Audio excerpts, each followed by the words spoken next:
Alrighty, now we're starting to work on the BMW again, not because I want to, but because I have to. Middle of July in Central Florida, screaming hot. And of course, yes, the air conditioning quits. So, taking a look at this is the first time I've dealt with the air conditioning since I purchased this car. So obviously you can see it used to be R12 converted to 134A with the adapters. I just pulled out what little pressure was left and it was all hot, so that means there's no Freon in there whatsoever. And then I pulled out one of the Schrader valves. Of course, these are the two Schrader valves I have, and then this is the Schrader valve for the BMW, at least for the high side. I haven't pulled out the low side yet. I just have a package of these, so anytime I have a leak with air conditioning, I just automatically just change the Schrader valves. So I don't have that option this time, so I'm just going to put this back in, order some Schrader valves for the right size, and then if it leaks out again, I'll deal with it then. And from years ago, these are the last cans I have of Freon too, so that's going to suck. So what I'm going to do is just pull out the other Schrader valve, this tool, for the low side, see what size that is so I know which one to order. Lube up the O-ring a little bit, put them back in, and vacuum out the system, see if it holds. If it holds, I'm just gonna put Freon in it. If it doesn't hold, well then, plan B. So on this 98 degree in the shade day, this is what I get to deal with. Yay. All right, so I'm setting everything up. The Schrader valve for the high pressure and the low pressure were indeed both the same Schrader valve, so I can just order two of those. And like I said before, this is a 134A conversion from the original R12. So this is the conversion part. So for both of these, I'm replacing the O-ring right here since it's so easy. Hopefully the Schrader valves are not leaking. Again, once I pull a vacuum and let it sit for an hour, that should give me the answer. But as of right now, I have released what's little pressure or just hot air in there. And now I've replaced the Schrader valves. Sorry, identified the Schrader valves, but replaced the O-rings on both the high and low pressure R134 air conversions. So now I'm gonna hook up the vacuum pump and let it run for an hour and see what happens. All right, the vacuum is on, starting at 0. There's some moisture already, so that's good, pulling that out. So now I'm gonna let this thing run for about an hour.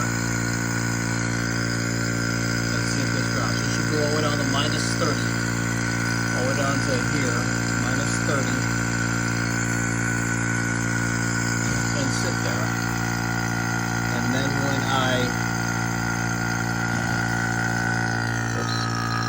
it close that, that'll help. Yeah, see, it's already pulling a vacuum.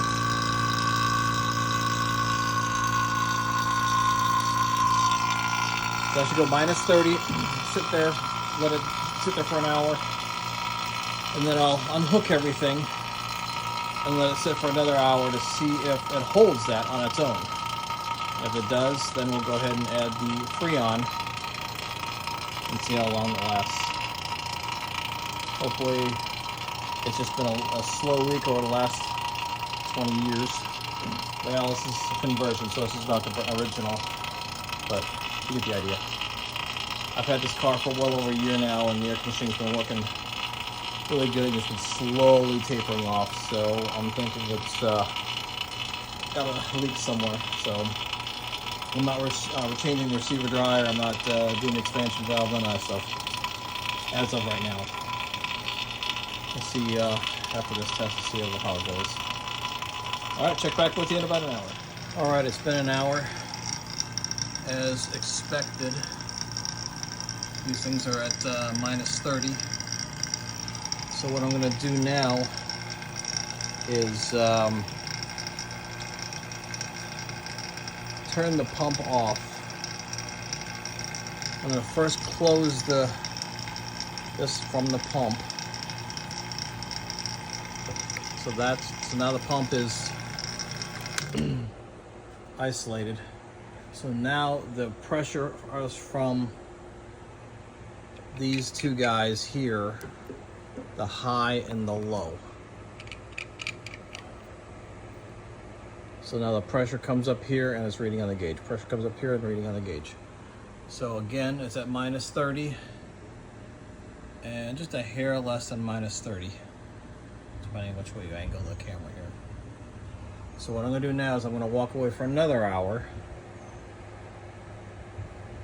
and see if that holds or not. If it holds, I'll add the Freon. If it does not hold, then I will consider ordering the receiver dryer and the new Schrader valves. And there's also some small things like this is attached here, so maybe take this apart here and replace the O-ring inside of here, that kind of stuff. Anywhere where I can find some fittings, some connections, replace those O-rings there. Worthy to note that extremely hard to find R134A Freon. They're phasing that out just like they did with R12. So now to go and do some new other crap. And like I said, I've got these are my last 2.5 cans of Freon. Now, as I'm making this video, I found some on Walmart. So Walmart.com, and I bought 10 of those. They should be here tomorrow, so it'll be interesting to see if those are actually Freon or that Freon substitute crap for the next time I have to do this on one of these cars. All right, check back with you in an hour. All right, it's been an hour. And these things are still at minus 30. So I'm gonna call this a sealed system. And I'm gonna add the Freon. And then hopefully that'll work. So what I'm planning on doing is hooking up the Freon, bleeding the line. So this is full of air right now. So once I hook up the Freon, I'll bleed the line. And then from there, I will open up the system, the low level only, and let it pressurize a little bit. Then I'll start the car and see if it will take the other 2 cans. So let's see what I can do with this. Okay, so I put in my last 2 cans. This is 12-ounce cans. Each can is obviously 12 ounce, which equals to about 0.75 pounds. So 2 cans, 1.5 pounds. This is called for 1.6 plus or minus 0.0, 1.63 plus or minus 0.05. So let's just call it at max 1.7. So I had about 0.2 left in the other can, plus the residuals that was wasted. So I think I'm pretty much on it. The gauges are showing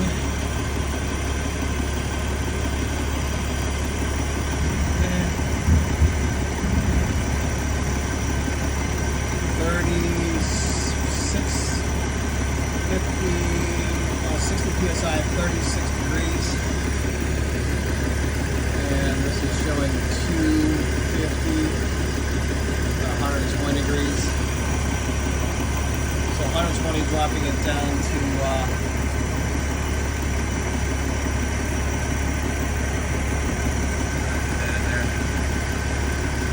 that's about 32 degrees. That's like right at freezing.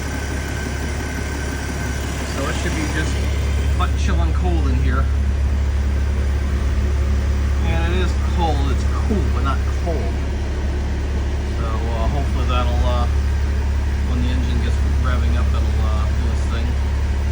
But I'm happy with it for now.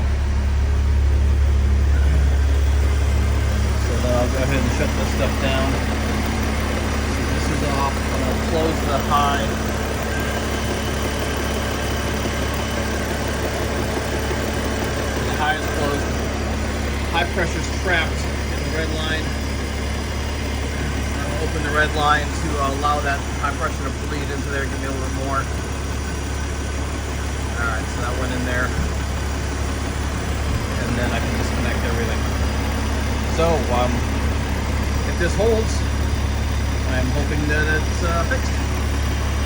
We'll check back later, but otherwise I'm going to call us done.